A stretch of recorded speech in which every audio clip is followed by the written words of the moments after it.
Hello guys, and welcome to the ATS Games tutorial on how to get the Cracking Skulls trophy in the Infinite Warfare Zombies Beast from Beyond map. Now you definitely need to get this, well, not the trophy as such, but you definitely need perkaholics to do the boss fight, because you will probably go down within the first like 2 minutes of the boss fight if you don't. So anyway, yeah, so to get the first skull you need to look for a skull in a box. Now the first skull, well, location was above that water room there, above that doorway. The second one's on that beam in the 666 room, and the third one, which was in my game, is in the cargo room just behind me, on the wall just up there. So what you need to do is cook a grenade. Well, there it is. Yeah, that's where it is. You cook a grenade, throw it at the box, and then a skull should just fly out of it, and just simply shoot it. So, okay, the second skull, you need to look for some X's around the 666, the cargo room. Sorry, in the cargo room. So the first one's there on these planks on the top of these cargo freight crates. The second one is near front of the window on the portal side of the room, on the floor just there. The third one is opposite the crates, the first one we found, on the yellow strip just there, kind of in front of the weapon wheel. And the last one's on the grates on the top row here, in front of the portal, near enough across the way. So what we want to do is, you want to get your team on an X and stand there. You can't jump, you can't leave, you can't. All you can do is rotate on the spot. And what you need to do is you need to defend your position until the skull in the middle of the room rises up out of the green aura. In this case, in this recording, there's two of us, so you need two people to stand on the skull. You can shoot on an X. Sorry, you can get any X you want. My personal favourite happens to be this one for some reason. I just seem to do really well on this one. Although I did go down right at the end just there, so I'll cut that out, but I'm not sure why. But anyway, grab the entangler, and we're on to the third skull now. So the third skull requires you to find a cipher. The first location there was on the side of that crate, just where you got the entangler. The second one is in this window, just look through there. The next one is in this zombie spawn barrier there. And I think there's another one.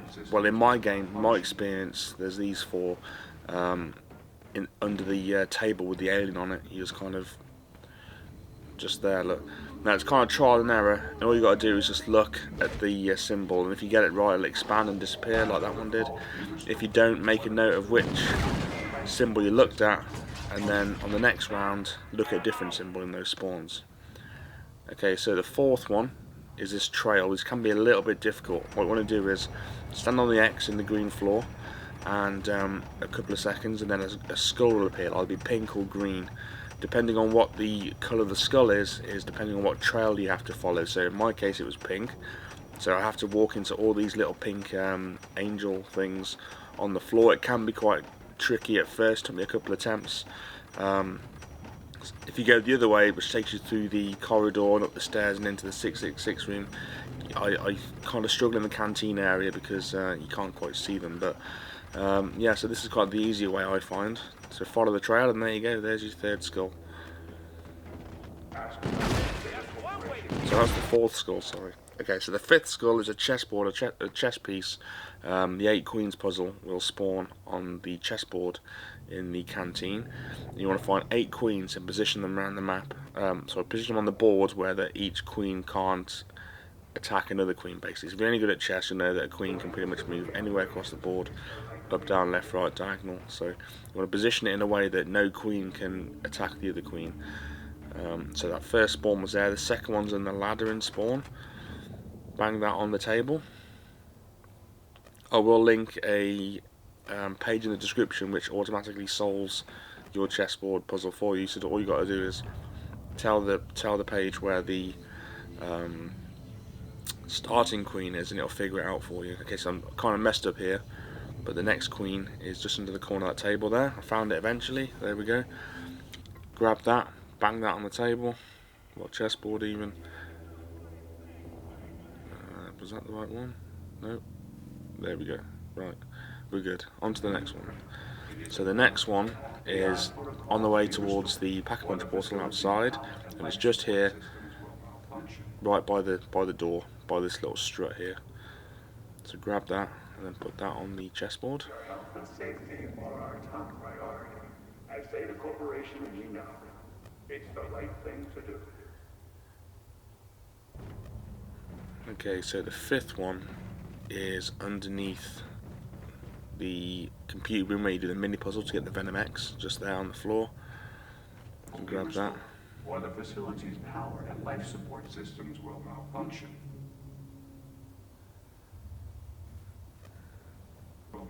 And the sixth one is actually just upstairs from the last location, so in the corner of the room where you do the Venom X maze puzzle. Next one, I kind of had to cut it here because it took me forever, but it's basically in the main spawn above the Pack-a-Punch, right next to the drop down where you fall off. It's just there. For some reason it was taking like 5 minutes to find that, but there you go, it's there. And once you've done that, you get some confetti fly out, a bit like the Mahjong puzzle in Shaolin. Some other locations for those are as follows.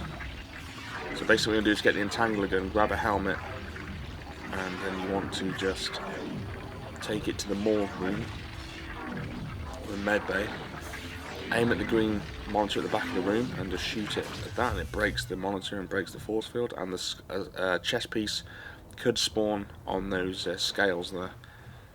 The next one is just under this barrier right here, and for some reason I'm looking around everywhere, but no, it's under that first one. I'll just walk to right here, that's where it'll be.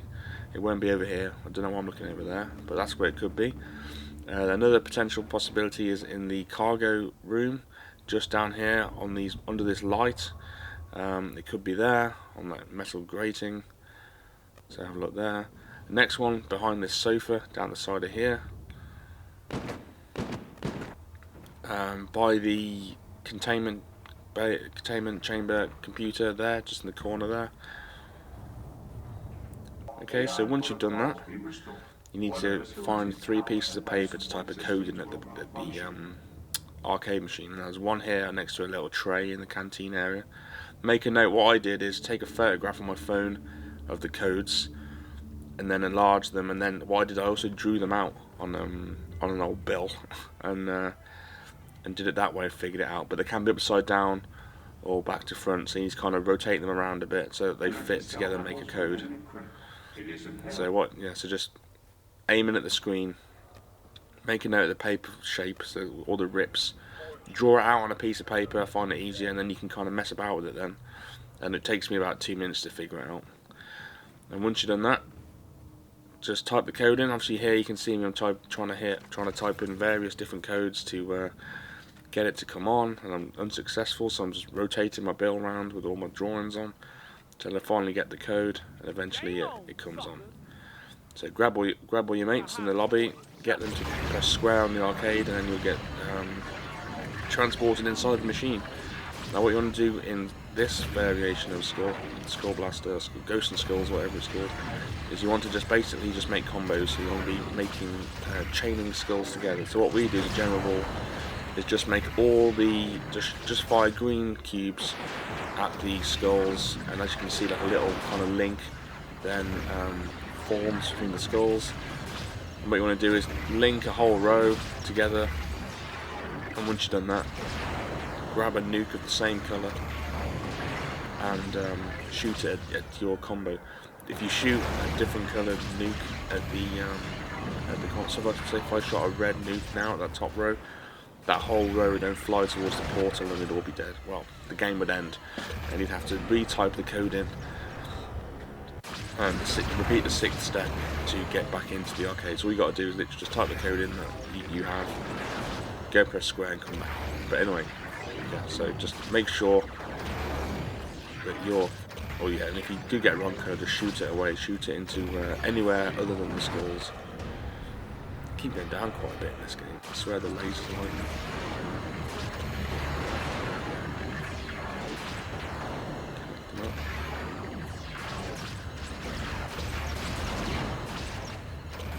So yeah, so it's pretty much an easy game, but you have to do this 3 times. So the first one's always kind of like 3 or 4 rows of skulls, and after that it just gets a little bit more elaborate after that. But essentially all it is just making combos. Now we choose green.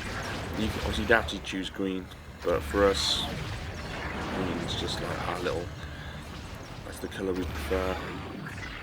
You seem to get quite a lot of greens floating around compared to anything else.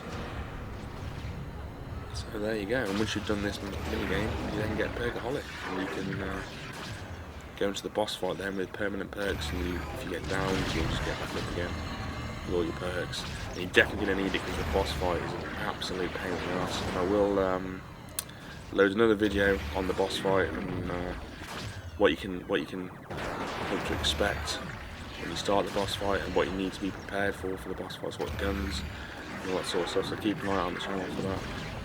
But yeah, here you go. I'm not going to commentate the rest of the video. Just I'll let you watch and yeah. Been out of words now. Okay, so yeah, so I'll catch you later on the next video, and I'm out. See ya.